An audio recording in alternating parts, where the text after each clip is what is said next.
Welcome to the show. You're watching the Fox Business Network. Staying on the breaking story, House Democrats, led by Nancy Pelosi and Adam Schiff, now blasting the Supreme Court for blocking House Democrats' demand for Trump's tax returns. The Supreme Court ruling that it's going to kick it back to a lower court, saying this is a separation of powers fight.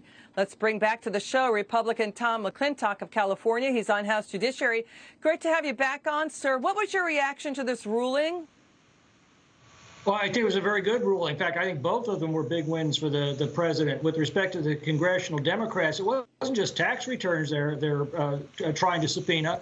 They're trying to get every financial record of every member of the Trump family, every check they've written, every credit card swipe, every debit card purchase that they've made for many, many years. And the court took one look at that and said, you know, this kind of looks like a fishing expedition to us.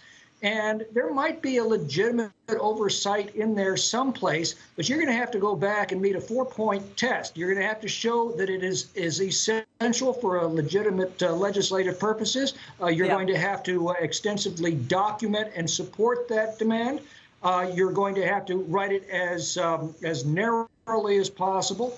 And there's no way that the Democrats can meet those points.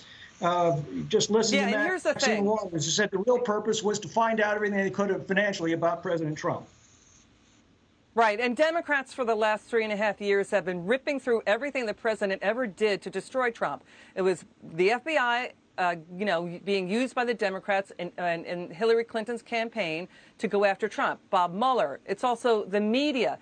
Democrats misuse the FBI and intelligence to go after President Trump. Are they now misusing the IRS? Because now it's Katie bar the door. You know, we've reported the Supreme Court ruled more than a century ago you have to have a legislative reason to dig into someone's tax returns. It can't be a fishing expedition. What do you think? Well, exactly right. And this is a well-established pattern that we've watched the Democrats unfold time and again over the past 4 years. They'll make an outrageous claim of some nefarious thing in Donald Trump's world. They'll then launch a bogus investigation. They'll then leak every innuendo and half-truth that they can manufacture to the press. And then when it turns out there's nothing to it, they simply move on to the next pseudo-scandal. And I think people are getting tired of this, and they're seeing right through it. Yeah.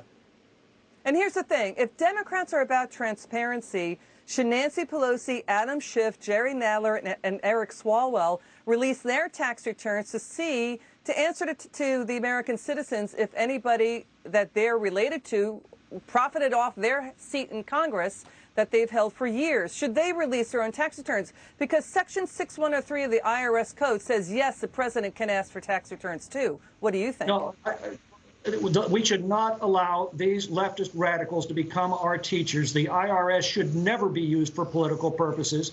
We saw that under Barack Obama when Lois Lerner used the full power of the IRS to harass and threaten ordinary citizens because of their political beliefs.